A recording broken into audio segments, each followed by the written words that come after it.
Hi everyone, welcome to Sera Learnings. അപ്പൊ ഇന്നത്തെ ക്ലാസ്സിൽ നമ്മൾ മറ്റൊരു ആസ്പെക്ട് ആണ് ഇൻഡസ് വാലി സിവിലൈസേഷനുമായിട്ട് ബന്ധപ്പെട്ട മറ്റൊരു ആസ്പെക്ട് ആണ് ഡിസ്കസ് ചെയ്യാൻ പോകുന്നത്. ഓക്കെ, കഴിഞ്ഞ ക്ലാസ്സിൽ നമ്മൾ മറ്റൊരു ആസ്പെക്ട് ഡിസ്കസ് ചെയ്തിരുന്നു. ആർട്ടും അതേപോലെ ആർട്ടിഫാക്ട്സുമായിട്ട് ബന്ധപ്പെട്ട ഒരു ഏരിയ ആയിരുന്നു കഴിഞ്ഞ ക്ലാസ്സിൽ ഡിസ്കസ് ചെയ്തത്.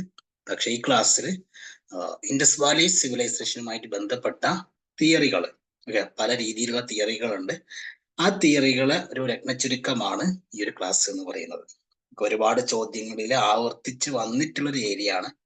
അപ്പൊ അതിന്റെ ഒരു പ്രാധാന്യത്തോട് കൂടി ആ ഒരു ഇമ്പോർട്ടന്റോട് കൂടി നിങ്ങൾ എന്ത് ചെയ്യണം, ഒരു ക്ലാസ്സിനെ കാണേണ്ടതുണ്ട്. ഓക്കെ, കാരണം ആവർത്തന സ്വഭാവമുള്ള അല്ലെങ്കിൽ ചോദ്യം വരാൻ വളരെ കൂടുതൽ ചാൻസ് ഉള്ള ഒരു ടോപ്പിക്കാണ്. Okay, Indus valley civilization and its first site, Harappa, was a chance discovery by a British East India soldier and explorer Charles Mason. നമുക്കറിയാവുന്ന ഒരു കാര്യമാണ്. ബ്രിട്ടീഷുകാര് ഒരിക്കലും തന്നെ ഇതിനു വേണ്ടി ഒരു എക്സ്കവേഷൻ നടത്തിയിട്ട് കണ്ടെത്തിയ ഒരു സംസ്കാരമല്ല ഇൻഡസ് വാലി സിവിലൈസേഷൻ എന്ന് പറയുന്നത്. മറിച്ച് അവര് റെയിൽവേ നിർമ്മിക്കുന്ന സമയത്ത് അവര് ആകസ്മികമായിട്ട് കണ്ടെത്തിയ ഒരു സംസ്കാരമാണ് ഇൻഡസ് വാലി സിവിലൈസേഷൻ എന്ന് പറയുന്നത്. ഓക്കെ, അങ്ങനെ ഇതിനെ കണ്ടെത്തിയ അല്ലെങ്കിൽ ഈ ഒരു ഏരിയയെ കുറിച്ചുള്ള ഒരു അണ്ടർസ്റ്റാൻഡിങ് കിട്ടിയിട്ടുള്ള ഒരു വ്യക്തി എന്ന് പറയുന്നത് ബ്രിട്ടീഷ് ഈസ്റ്റ് ഇന്ത്യ കമ്പനിയിൽ ഉണ്ടായിരുന്ന ഒരു സോൾജിയറും അതേപോലെ എക്സ്പ്ലോററുമായിരുന്ന ചാൾസ് മാസൺ ആണ്. 1826. ഓക്കെ, ആ ഒരു പ്രധാനപ്പെട്ട പോയിന്റ് ജസ്റ്റ് ഒന്ന് ഓർത്തിരിക്കുക. 1826 ചാൾസ് മാസൺ. ചിലപ്പോൾ അലക്സാണ്ടർ കണ്ണിഹാമിനെ കുറിച്ച് നമുക്ക് അറിഞ്ഞിരിക്കാം, ജോൺ മാർഷലിനെ കുറിച്ച് നമുക്ക് ഐഡിയ ഉണ്ടാവും. പക്ഷെ ഈ ഒരു ചാൾസ് മാസനെ കുറിച്ചിട്ടുള്ള ഒരു സ്പെസിഫിക് ആയിട്ടുള്ള ഒരു പോയിന്റ് വന്നു കഴിഞ്ഞാൽ, ഒരു സ്റ്റേറ്റ്മെന്റ് വന്നു കഴിഞ്ഞാൽ തെറ്റിക്കാൻ പാടില്ല. കാരണം അത് ശരിയാണ്, അദ്ദേഹമാണ് അതിനൊരു തുടക്കക്കാരൻ. ഓക്കെ, അല്ലെങ്കിൽ അതിന് കാരണമായിട്ടുള്ള വ്യക്തി ആരാണ്? ഈ ഒരു ചാൾസ് മാസൺ ആണ്.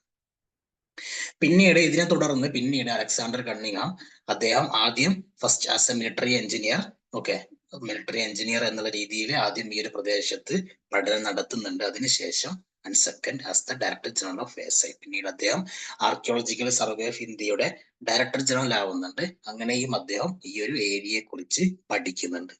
ഓക്കെ, പിന്നീട് അവസാനമായിട്ട് 1924, അവസാനം എന്ന് പറയുമ്പോൾ ആ പഠനം പൂർണ്ണമായിട്ടും അവസാനിപ്പിച്ചു എന്നല്ല കേട്ടോ. ഇൻഡസ് വാലി സിവിലൈസേഷനെ കുറിച്ചിട്ടുള്ള പഠനങ്ങൾ അല്ലെങ്കിൽ അതിനെ കുറിച്ചിട്ടുള്ള എക്സ്കവേഷനും കാര്യങ്ങളും ഇപ്പോഴും കണ്ടിന്യൂ ചെയ്യുന്ന ഒരു പ്രോസസ്സാണ്. ഞാൻ പറഞ്ഞു വന്നത്, ആ ഒരു സംസ്കാരം അവിടെ ഉണ്ടായിരുന്നു എന്നുള്ള ആ ഒരു അറിവ്, ഒരു വലിയൊരു സംസ്കാരം ഉണ്ടായിരുന്നു എന്നുള്ള അറിവ് അത് പുറത്തുവിട്ട അല്ലെങ്കിൽ അതിൻ്റെ ഒരു പരിസമാപ്തിയിലേക്ക് എത്തിയത് ആരെ വരവോട് കൂടിയാണ്? ജോൺ മാർഷലിന്റെ വരവോട് കൂടിയാണ്. അദ്ദേഹം 1924 SIയുടെ ഡയറക്ടർ ജനറൽ ആയിട്ട് വരുന്നുണ്ട്. അദ്ദേഹമാണ് ഇത് അനൗൺസ് ചെയ്തത്. The discovery of this civilization in a London weekly, the Illustrated London Times. Okay, അപ്പം ഇതിനെ ഡിസ്കവറിയെ, ഈ ഒരു സംസ്കാരത്തിനെ ആദ്യമായിട്ട് അനൗൺസ് ചെയ്തത്, ഇങ്ങനൊരു സംസ്കാരം ഈ ഒരു പ്രദേശത്തുണ്ട് അല്ലെങ്കിൽ ഇന്ത്യയിൽ ഇങ്ങനത്തെ ഒരു ഹാരപ്പൻ സിവിലൈസേഷൻ എന്ന് പറയുന്ന അതിപുരാതനമായിട്ടുള്ള ഒരു അർബണൈസ്ഡ് ആയിട്ടുള്ള ഒരു അർബൺ സിവിലൈസേഷൻ ഉണ്ടായിരുന്നു എന്നുള്ള കാര്യം ആദ്യമായിട്ട് അത് പ്രഖ്യാപിച്ചത് അല്ലെങ്കിൽ അതിന് പുറത്തുവിട്ട ആരാണ്? ജോൺ മാർഷലാണ്. ഓക്കെ, ആദ്യമായിട്ട് വളരെ ഡീറ്റെയിൽഡ് ആയിട്ട് എക്സ്കവേഷൻ നടത്തിയത് അലക്സാണ്ടർ കണ്ണിഹാം ആണ്. അതിനു മുമ്പേ അതിൻ്റെ ഒരു തുടക്കക്കാരൻ അല്ലെങ്കിൽ തുടങ്ങി വെച്ച വ്യക്തി എന്ന് പറയുന്നത് ബൈ ആക്സിഡന്റ് ആണെങ്കിലും അതാരാണ്? ചാൾസ് മേസൺ ആണ്. 1826. ഓക്കെ, 1924 എന്നുള്ള ആ വർഷം നല്ലോണം ഓർത്തിരിക്കുക, ചോദ്യങ്ങളിൽ കടന്നു വരുന്ന ഒരു വർഷമാണ്. ഇനി ഇതിന്റെ ഓറിജിനുമായിട്ട് ബന്ധപ്പെട്ട കുറച്ച് തിയറികളുണ്ട്. അതാരാണ്, എന്താണ് പറഞ്ഞു വെച്ചത്, ആ കാര്യം അറിഞ്ഞു വെച്ചാൽ മതി. അത് വെച്ചിട്ട് തന്നെയാണ് ചോദ്യങ്ങൾ വരാറുള്ളത്. ഇനിയും ചോദ്യങ്ങൾ വരികയും ചെയ്യും. അത് ഡയറക്റ്റ് ആയിട്ട് വരും, മാച്ച് ദ ഫോളോയിങ് ആയിട്ട് വരും, സ്റ്റേറ്റ്മെന്റുകളിൽ കടന്നു വരുന്ന രീതിയിലുള്ള ചോദ്യങ്ങളും വരും. Okay, there are diverse theories about the origin of Indus Valley civilization. ഒരുപാട് തിയറികളുണ്ട്, ഡൈവേഴ്സ് ആയിട്ടുള്ള തിയറികളുണ്ട് ഈ ഒറിജിനെ കുറിച്ച്. അതിൽ പ്രധാനപ്പെട്ട ഒന്ന് ജോൺ മാർഷലിന്റെ തിയറിയാണ്. ഓക്കെ, ജോൺ മാർഷൽ എന്താണ് പറഞ്ഞു വെച്ചത്? The Indus Valley civilization had a long and silent history in the Indian subcontinent. Okay, ഈ ഒരു സംസ്കാരം ഇന്ത്യൻ സബ് കോണ്ടിനെന്റ് തന്നെ ഉണ്ടായിട്ടുള്ള ഒരു സംസ്കാരം തന്നെയാണ്. ഓക്കെ, ഇവിടെ തന്നെ ഉള്ള ഒരു സംസ്കാരം തന്നെയാണ്. Had A long and distant history in the Indian sub continent. അതാണ് ജോൺ മാർഷൽ പറഞ്ഞു വെച്ചിട്ടുള്ളത്. ഓക്കെ, ഇനി അടുത്തൊരു പ്രധാനപ്പെട്ട ഒരു പോയിന്റ്, വളരെ പ്രധാനപ്പെട്ട ഒരു പോയിന്റ് ആണ്. അത് ഈ ജെ.എച്ച്. മാക്കിയും അതേപോലെ ഡി.എച്ച്. ഗോർഡനുമാണ് ആ ഒരു കാര്യം പറഞ്ഞിട്ടുള്ളത്. അവര് പറഞ്ഞു വെച്ചത് migration of people from Zumar റീജിയനിൽ നിന്ന് ഇങ്ങോട്ട് മൈഗ്രേറ്റ് ചെയ്തതാണെന്നാണ് പറയുന്നത്. ജോൺ മാർഷൽ പറഞ്ഞത് മറ്റൊന്നാണ്. ഓക്കെ, അതായത് ഇവിടുത്തെ മുമ്പേ ഉണ്ടായിരുന്ന സംസ്കാരം, ഓക്കെ, അതിന്റെ ഒരു ബാക്കി എന്നുള്ള രീതിയിലാണ് ജോൺ മാർഷൽ പറഞ്ഞു വെച്ചത്. പക്ഷേ മാക്കയും അതേപോലെ ഗോർഡനും പറയുന്നത് മൈഗ്രേഷൻ ആണ്. എവിടെ നിന്ന്? സുമർ റീജിയൻ. ഓക്കെ, സുമർ ഭാഗത്ത് നിന്ന് വന്നിട്ടുള്ള മൈഗ്രേഷൻ ആണ് എന്നാണ് പറയുന്നത്. ഇനി മോർട്ടിമർ വീലർ പറയുന്നത്, അദ്ദേഹം മൈഗ്രേഷനെ കുറിച്ചാണ് പറയുന്നത്. പക്ഷേ എന്തിന്റെ മൈഗ്രേഷൻ ആണ്? ഐഡിയാസ്. ഓക്കെ, മെസോപ്പൊട്ടാമിയ അല്ലെങ്കിൽ വെസ്റ്റ് ഭാഗത്ത് നിന്നിട്ടുള്ള ഒരു മൈഗ്രേഷൻ ഉണ്ടായിട്ടുണ്ട്. ആ മൈഗ്രേഷന് പോപ്പുലേഷൻ അല്ല, മനുഷ്യന്മാരല്ല, മറിച്ച് ഐഡിയകളാണ്. ഓക്കെ, ചിലപ്പോൾ ഇവർ തമ്മിലുള്ള കോണ്ടാക്റ്റിൽ നിന്നോ അല്ലെങ്കിൽ മറ്റുള്ള ട്രേഡുമായിട്ടുള്ള ബന്ധമോ എങ്ങനെയും ആവാം. അവിടെ നിന്നുള്ള ഒരുപാട് ഐഡിയകൾ ഇങ്ങോട്ട് വന്നു. ആ ഐഡിയകളാണ് പിന്നീട് ഈ ഒരു വലിയൊരു സംസ്കാരം ഇവിടെ ഡെവലപ്പ് ചെയ്യാൻ കാരണമായത് എന്നാണ് മോർട്ടിമർ വീലർ പറയുന്നത്. ഓർത്തിരിക്കുക, മൈഗ്രേഷൻ ഓഫ് പീപ്പിൾ പറഞ്ഞതാരാണ്? ഗോർഡൻ അതേപോലെ മാക്കയാണ്. എന്നാൽ മൈഗ്രേഷൻ ഓഫ് ഐഡിയാസ് പറഞ്ഞതാരാണ്? മോർട്ടിമർ വീലർ ആണ്. അല്ലെങ്കിൽ ജോൺ മാർഷൽ ഉണ്ട്. ജോൺ മാർഷൽ അദ്ദേഹം പറഞ്ഞത് ദ ഇൻഡസ് വാലി സിവിലൈസേഷന്റെ long ancient history in the Indian subcontinent. A Ghosh ഉണ്ട്. എ ഘോഷ് പറഞ്ഞത് organic development from pre Harappan sites and culture. Okay, ഇവിടെ ഈ ഒരു പ്രദേശത്ത് തന്നെയുള്ള സംസ്കാരങ്ങൾ തന്നെയാണ്. ആ ഒരു പ്രീ ഹാരപ്പൻ സൈറ്റുകൾ ഉണ്ടായിരുന്ന ആ കൾച്ചർ തന്നെയാണ് പിന്നീട് ഈ ഒരു വലിയൊരു ഹാരപ്പൻ സംസ്കാരമായിട്ട് മാറിയത് എന്നാണ് ഘോഷ് പറഞ്ഞിട്ടുള്ളത്.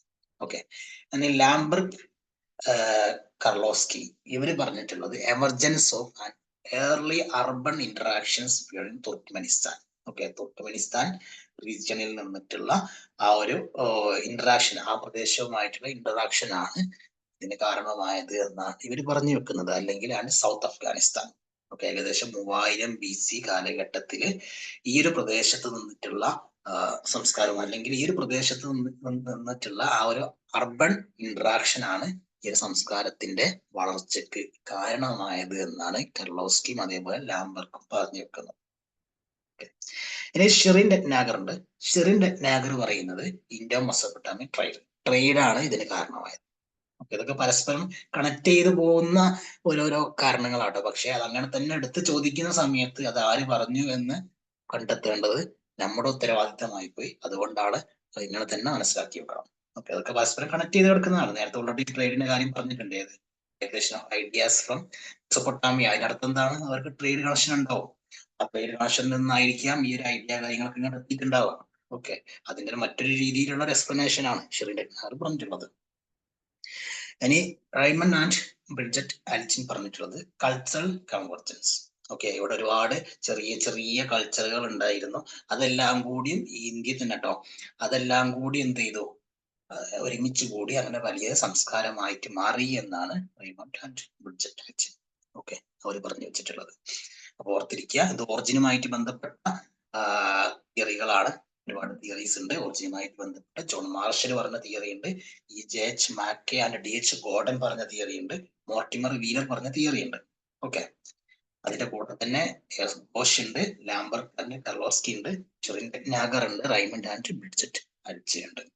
ഓക്കെ, ഇനി അടുത്തൊരു സെഗ്മെന്റ് അത് പൊളിറ്റിക്കുമായിട്ട് ബന്ധപ്പെട്ട അവിടുത്തെ പൊളിറ്റിക്കൽ ഫോർമേഷൻ, എങ്ങനത്തെ സ്റ്റേറ്റ് ആയിരുന്നു, അവിടുത്തെ ഭരണം എങ്ങനെയായിരുന്നു, ആ രീതിയിലുള്ള വിഷയങ്ങളെ ആസ്പദമാക്കിയിട്ട് ഒരുപാട് തിയറികളുണ്ട്. Okay, on the subject of political formation there is considerable debate amongst the historian. അതിൽ ഏറ്റവും പ്രധാനപ്പെട്ട ഒരാള് സ്റ്റുവർട്ട് പിഗോട്ട്. സ്റ്റുവർട്ട് പിഗോട്ട് അദ്ദേഹം പറഞ്ഞു വെച്ചിട്ടുള്ളത് ഒരു സെൻട്രലൈസ്ഡ് എംപയർ ആയിരുന്നു. ഓക്കെ, വളരെ സെൻട്രലൈസ്ഡ് ആയിട്ടുള്ള ഒരു സാമ്രാജ്യം എന്നുള്ള രീതിയിൽ നമുക്ക് ഇതിനെ കാണാൻ പറ്റും. With a priest king. Okay, ഒരു പ്രീസ്റ്റ് കിങ്. കാരണം ആ ഒരു സ്റ്റാറ്റ്യൂ കാര്യങ്ങളൊക്കെ സ്റ്റോൺ സ്റ്റാറ്റ്യൂ കിട്ടിയിട്ടുണ്ട് പ്രീസ്റ്റ് കിങ്ങിന്. അതുകൊണ്ട് തന്നെ അത് വളരെ പ്രധാനപ്പെട്ട ഒരു ഫിഗർ ആയിട്ടാണ് കാണുന്നത്. അപ്പൊ അതിൽ നിന്നൊക്കെ അവർ ഇന്റർപ്രറ്റ് ചെയ്ത് പറയുന്നത് ഒരു സെൻട്രലൈസ്ഡ് ആയിട്ടുള്ള ഒരു എംപയർ ആണ്, അതിന്റെ രാജാവായിട്ടൊരു പ്രീസ്റ്റ് കിങ് ഉണ്ടായിരുന്നു. ഇനി ഇതിന് 2 ക്യാപിറ്റൽസ് ഉണ്ട് എന്നാണ് സ്റ്റുവർട്ട് പിഗോട്ട് പറയുന്നത്. ഒന്ന് മോഹൻജദാരോയും മറ്റൊന്ന് ആരപ്പയുമാണ്. മോഹൻജദാരോ ആൻഡ് ഹാരപ്പ. ഓക്കെ, ഇനി അടുത്തൊരാള് വാൾട്ടർ എ ഫെയർ സർവീസ് ആണ്. വാൾട്ടർ എ ഫെയർ സർവീസ്, അദ്ദേഹം പറയുന്നത് there was no centralized empire. നേരെ ഓപ്പോസിറ്റ്, സ്റ്റുവർട്ട് പിഗോട്ട് എന്താണോ പറഞ്ഞത് അതിന്റെ നേരെ ഓപ്പോസിറ്റ് ആണ് ഫെയർ സർവീസ് പറയുന്നത്. അതേപോലെ റുഡിമെന്ററി സ്റ്റേറ്റ് ഫോർമേഷൻ ആണ്. ഓക്കെ, അതായത് സെൻട്രലൈസ്ഡ് ആയിട്ടുള്ള ഒരു എംപയർ ഇല്ല, ഇങ്ങനത്തെ ഒരു വലിയ ക്യാപിറ്റൽ അല്ലെങ്കിൽ ഇതിനെ മൊത്തം കേന്ദ്രീകരിച്ച് ഭരണം നടത്തുന്ന ഒരു സിസ്റ്റം ഇല്ല എന്നാണ് ഇതിൽ പറഞ്ഞു വെച്ചിട്ടുള്ളത്. ഓക്കെ, ഇനി അടുത്തത് എസ് സി മാലിക്, ഇദ്ദേഹം ഡീസെൻട്രലൈസ്ഡ് എംപയർ ആണെന്നാണ് പറയുന്നത്. Okay, and transactionary state in the form of a chieftain state. ഒക്കെ ചെറിയ ചെറിയ ചീഫ്റ്റൻ സ്റ്റേറ്റുകളായിട്ടുള്ള ഒരു സിസ്റ്റം ആയിരുന്നു ഉണ്ടായിരുന്നത് എന്നാണ് എസ് സി മാലിക് പറഞ്ഞു വെക്കുന്നത്. ഓക്കെ, ഇതൊക്കെ അതായത് പൊളിറ്റിക്കൽ ഫോർമേഷൻ, അവരുടെ സ്റ്റേറ്റിനെ കുറിച്ച് എങ്ങനത്തെ ഒരു സ്റ്റേറ്റ് ആയിരുന്നു എന്ന വിഷയത്തെ കുറിച്ചിട്ടുള്ള ഡിബേറ്റ് ആണ്. അങ്ങോട്ടും ഇങ്ങോട്ടും കൺഫ്യൂസ്ഡ് ആയിട്ട് എന്ത് ചെയ്ത് മാറിപ്പോയത്. ജിം ഷാഫർ പറയുന്നത് state was based on network of trade. Okay, state was based on network of trade, trade നെറ്റ്വർക്കുമായിട്ട് ബന്ധപ്പെട്ട ഒരു സ്റ്റേറ്റ് ആയിരുന്നു. ഇനി ഗ്രിഗറി പോഷൽ പറയുന്നത് state was ruled by councils and not kings. ഒരുപാട് കൗൺസിലാണ് ഭരണം നടത്തിയിട്ടുണ്ടായിരുന്നത്. Okay, state was ruled by council ആണെന്നാണ് ഗ്രിഗറി പോഷൽ പറയുന്നത്. ഇനി ജൊനാഥൻ മാർക്ക് കെനവയർ പറയുന്നത് സ്റ്റേറ്റ് എന്നാണ്, അവിടെ ഒരു ടി വിട്ട് പോയതാണ്. State was controlled by elites. Elites ആണ് കൺട്രോൾ ചെയ്തിരുന്നത്. High degree of social difference. Okay, ഒരു high degree of social differentiation ഒക്കെ ഇവിടെ ഉണ്ടായിരുന്നു എന്നാണ് ജൊനാഥൻ മാർക്ക് കെനവയർ പറയുന്നത്. State was controlled by elites. നല്ലോണം ഓർത്തിരിക്കേണ്ടതാണ്. State was ruled by council എന്ന് പറയുന്നത് ഗ്രിഗറി പോഷലാണ്. പിന്നെ state was based on network of trade എന്ന് പറഞ്ഞത് ജിം ഷാഫർ ആണ്. ഓക്കെ, അതൊക്കെ പ്രധാനപ്പെട്ട പോയിന്റുകളാണ്. കാരണം മാച്ച് ഫോളോയിങ്ങിലൊക്കെ 4, 5 വരുന്ന സമയത്ത് 4 മിനിമം എന്തായാലും ഉണ്ടാവുമല്ലോ. അപ്പൊ ആ 4 വരുന്ന സമയത്ത് ഇതൊക്കെ കടന്നു വരാം. ഇതിൽ ഏതെങ്കിലും 1-2 നമുക്ക് കിട്ടുകയാണെങ്കിൽ തന്നെ ആൻസറിലേക്ക് എത്താൻ പറ്റും. എലിമിനേഷൻ മെത്തേഡിലൂടെ സിമ്പിൾ ആയിട്ട് ആൻസറിലേക്ക് എത്താൻ പറ്റും. അതുകൊണ്ട് തന്നെ ആ ഒരു പ്രാധാന്യത്തോടു കൂടി മനസ്സിലാക്കാൻ വേണ്ടി നമ്മൾ ശ്രമിക്കുകയും വേണം. ഇനി അടുത്തൊരു പ്രധാനപ്പെട്ട തിയറികൾ, ഈ ഒരു ഇൻഡസ് വാലി സിവിലൈസേഷനുമായിട്ട് ബന്ധപ്പെട്ട തിയറികൾ വരുന്ന ഒരു ഏരിയ എന്ന് പറയുന്നത് decline of Harappan civilization. Harappan സംസ്കാരത്തിന്റെ ഡിക്ലൈനുമായിട്ട് ബന്ധപ്പെട്ടതാണ്. അതിൽ ഏറ്റവും പ്രധാനപ്പെട്ട തിയറി മോർട്ടിമർ വീലറും അതേപോലെ ആർച്ചന്റെയും പറഞ്ഞിട്ടുള്ള ആര്യൻ ഇൻവേഷൻ ആണ്. ആര്യൻ ഇൻവേഷൻ ആണ് ഈ ഒരു സംസ്കാരത്തിന്റെ തകർച്ചയ്ക്ക് കാരണമായത്. അതാണ് മോർട്ടിമർ വീലറും അതേപോലെ ആർച്ചന്റെയും പറഞ്ഞിട്ടുള്ളത്. ഓക്കെ, ഇനി മറ്റൊന്ന് PV Kane, George F Dales, BB Lal. ഇത് 3 പഠിച്ചു വെക്കണം. ചിലപ്പോൾ ഇതിൽ ഏതെങ്കിലും ഒരാളെ പേര് കൊടുത്തിട്ടായിരിക്കും മാച്ച് ദ ഫോളോയിങ്ങിലൊക്കെ ചോദ്യം വരിക. അപ്പൊ അത് ജോർജ് എഫ് ഡെയിൽസ് ആവട്ടെ, കെയ്ൻ ആവട്ടെ, ലാലാവട്ടെ, ഇവർ 3 ഏകദേശം ഒരേ രീതിയിലുള്ള ഒരു കാരണമാണ് പറഞ്ഞത്. Refuted the Aryan invasion theory. അവർ നേരത്തെ പറഞ്ഞ മോർട്ടിമർ വീലറിന്റെയും അതേപോലെ ചാൻഡയുടെയും ആ ഒരു ആര്യൻ ഇൻവേഷൻ ആണ് ഇതിന്റെ തകർച്ചയ്ക്ക് കാരണം എന്നുള്ള ആ ഒരു തിയറിനെ എതിർത്ത ആളാണ്. ഓക്കെ, എതിർത്ത ആൾക്കാരാണ് ഈ പറഞ്ഞ PV കെയ്ൻ ആവട്ടെ, ജോർജ് എഫ് ഡെയിൽസ് ആവട്ടെ, BB ലാൽ ആവട്ടെ. ഇനി MR Sahni, Robert L Raikes and George F Dales. Okay, George F Dales നേരത്തെ ഇതിലുള്ള ആൾ തന്നെയാണ്. അവര് പറഞ്ഞത് ഫ്ലഡ് ആണ് കാരണം. ഓക്കെ, ഇങ്ങനെ കണ്ടിന്യൂസ് ആയിട്ട് വന്നിട്ടുള്ള ഫ്ലഡ് ആണ് ഇതിന് കാരണം എന്നാണ് ഇവർ പറഞ്ഞിട്ടുള്ളത്. റോബർട്ട് എൽ റൈക്സ്, പലപ്പോഴും ഇവിടെ റൈക്സ് ആണ് കടന്നു വരാറുള്ളത് ചോദ്യങ്ങളിൽ. റോബർട്ട് എൽ റൈക്സ്, അതുപോലെ MR സാഹനി ഉണ്ട്, ജോർജ് എഫ് ഡെയിൽസ് ഉണ്ട്. ഇനി MR മുഗൾ പറഞ്ഞിട്ടുള്ളത് desiccation, river drying. Okay, river drying up ആയതാണ് ഇതിന് കാരണമായത്. ഏകദേശം ഇതുമായിട്ട് ബന്ധപ്പെട്ട ഒരു കാരണം തന്നെയാണ് ബെർട്ടൻസ്റ്റീനും പറഞ്ഞിട്ടുള്ളത്. ഓക്കെ, ഓർത്തിരിക്കുക, ബെർട്ടൻസ്റ്റീനും ഇതുമായിട്ട് കണക്ട് ചെയ്ത് കിടക്കുന്ന ഒരു കാരണം തന്നെയാണ് അദ്ദേഹം പറഞ്ഞിട്ടുള്ളത്. ഓക്കെ, ചിലപ്പോൾ MR മുഗളിന് പകരം അവിടെ ബെർട്ടൻസ്റ്റീൻ അങ്ങനെ കടന്നു വന്നാൽ അതും എന്ത് നമുക്ക് കണക്ട് ചെയ്യാൻ പറ്റണം. ഇനി HD ലാംബ്രിക് പറഞ്ഞിട്ടുള്ളത് Indus change it is course. Okay, നദി ദിശ മാറി വയ്ക്കി. ഏകദേശം 30 മൈൽസ് ഈസ്റ്റ് വാർഡിലേക്ക് അത് മൂവ് ചെയ്തു എന്നാണ് പറയുന്നത്. അങ്ങനെ പറഞ്ഞിട്ടുള്ളത് ആരാണ്? HD ലാംബ്രിക് ആണ്.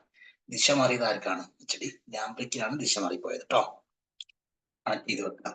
ഇനി ഷിറിൻ ടെക്നാഗർ പറഞ്ഞിട്ടുള്ളത് decline of lapis lazuli trade. Okay, lapis lazuli ട്രേഡിന്റെ ഡിക്ലൈൻ ആണ് വിത്ത് മെസോപ്പൊട്ടാമിയ. നമ്മൾ നേരത്തെ ഷിറിനെ കുറിച്ച് പറഞ്ഞിട്ടുണ്ടായിരുന്നു. അവിടെ ഇൻഡസ് മെസപ്പൊട്ടേമിയ ട്രേഡാണ് അവരുടെ മെയിൻ സാധനം. ഓക്കെ, ട്രേഡാണ് ഷിറിൻഡനാറിന്റെ മെയിൻ സാധനം. അപ്പോൾ ഇൻഡസ് മെസപ്പൊട്ടേമിയ ട്രേഡാണ് ഈ സംസ്കാരത്തിന്റെ ഒറിജിൻ ആയിട്ട് പറഞ്ഞത്. ഇനി ആ ട്രേഡ് കൊണ്ട് തന്നെയാണ് ഈ സംസ്കാരം ക്ലെയിം ചെയ്തത് എന്നാണ് ഷിറിൻഡനാർ പറയുന്നത്. Trade of lapis lazuli trade with Mesopotamia. ഇനി വാൾട്ടർ സർവീസ് അദ്ദേഹം പറഞ്ഞു വെക്കുന്നത് ഗ്രോയിങ് പോപ്പുലേഷൻ കൂടിയതാണ്. ആ ഒരു സിറ്റിക്ക് താങ്ങാൻ പറ്റുന്നതിനപ്പുറത്തേക്ക്, അല്ലെങ്കിൽ ആ സംസ്കാരത്തിന് താങ്ങാൻ പറ്റുന്നതിനപ്പുറത്തേക്ക് ജനസംഖ്യ കൂടിയപ്പോൾ അത് തകർന്നു പോയി എന്നാണ് അദ്ദേഹം പറയുന്നത്. കാരണം അവിടുത്തെ വസ്തുക്കള് ഒക്കെ അത് ജനസംഖ്യനെക്കാട്ടും കുറവായിരുന്നു. അതുകൊണ്ട് തന്നെ പിന്നെ തകരില്ലോ സ്വാഭാവികമായിട്ട്. അതാണ് വാൾട്ടർ സർവീസ് പറഞ്ഞത്. അദ്ദേഹം നേരത്തെ ഒരു കാര്യം പറഞ്ഞിട്ടുണ്ട്, സെയിം ആളന്നെ പൊളിറ്റിയുമായിട്ട് ബന്ധപ്പെട്ടത് there was no centralized empire, അവിടെ റൂഡിമെന്ററി സ്റ്റേറ്റ് ഫോർമേഷൻ ആയിരുന്നു എന്ന് പറഞ്ഞതും ഇദ്ദേഹം തന്നെയാണ് കണക്ട് ചെയ്ത് വെക്കുക. സെയിം ആളാണ് പറഞ്ഞിട്ടുള്ളത്. ഇനി മറ്റൊരാള് ഗുർദീപ് സിംഗ് ആണ്. അദ്ദേഹം പറഞ്ഞത് set of dryer climate. Okay, dryer climate ആണ് ഇതിന് കാരണമായത് എന്നാണ് ഗുർദീപ് സിംഗ് പറഞ്ഞിട്ടുള്ളത്. സിംഗ് പറഞ്ഞത് ഡ്രയർ ക്ലൈമറ്റ് ആണ്. ഓക്കെ, ഇത്രയും തിയറികളാണ് ഇൻഡസ് വാലി സിവിലൈസേഷനുമായിട്ട് ബന്ധപ്പെട്ട പ്രധാനപ്പെട്ട തിയറികൾ. ഒന്ന് ഒറിജിനുമായിട്ട് ബന്ധപ്പെട്ട തിയറിയാണ്, മറ്റൊന്ന് അതിന്റെ സ്റ്റേറ്റ് ഫോർമേഷനുമായിട്ട് ബന്ധപ്പെട്ട തിയറിയാണ്, അടുത്തത് അതിന്റെ ഡിക്ലൈനുമായിട്ട് ബന്ധപ്പെട്ട തിയറിയാണ്. ഓരോ ആൾക്കാരും അവർ പറഞ്ഞു വെച്ച കാര്യങ്ങളും അതങ്ങനെ തന്നെ മനസ്സിലാക്കി വെക്കാൻ വേണ്ടി ശ്രമിക്കുക. കാരണം ഒരു ഏരിയ കുറച്ചൊരു ഭാഗമാണ് വരുന്നതെങ്കിലും വളരെ ചെറിയൊരു പോർഷനാണ്, പക്ഷെ അതിന് പ്രാധാന്യം കൂടുതലാണ്. കാരണം നിങ്ങൾക്ക് PYQ ക്വസ്റ്റ്യൻ ഒക്കെ എടുത്ത് നോക്കിയാൽ തന്നെ നെറ്റ് എക്സാമിൽ കാണാൻ പറ്റും. പല തവണ പല രീതിയിൽ ഈ ഒരു ഏരിയയിൽ നിന്നുള്ള ചോദ്യങ്ങൾ വന്നിട്ടുണ്ട്. ഓക്കെ, ആവർത്തന സ്വഭാവമുള്ള ഒരു ഏരിയ ആണ്. അപ്പൊ ആ ഒരു പ്രാധാന്യത്തോട് കൂടി തന്നെ ഇത് പഠിക്കാനും മനസ്സിലാക്കി വെക്കാനും വേണ്ടി ശ്രമിക്കും. ഓക്കെ, എനിവേ ഇവിടെ സ്റ്റോപ്പ് ചെയ്യാണ്. Thank you.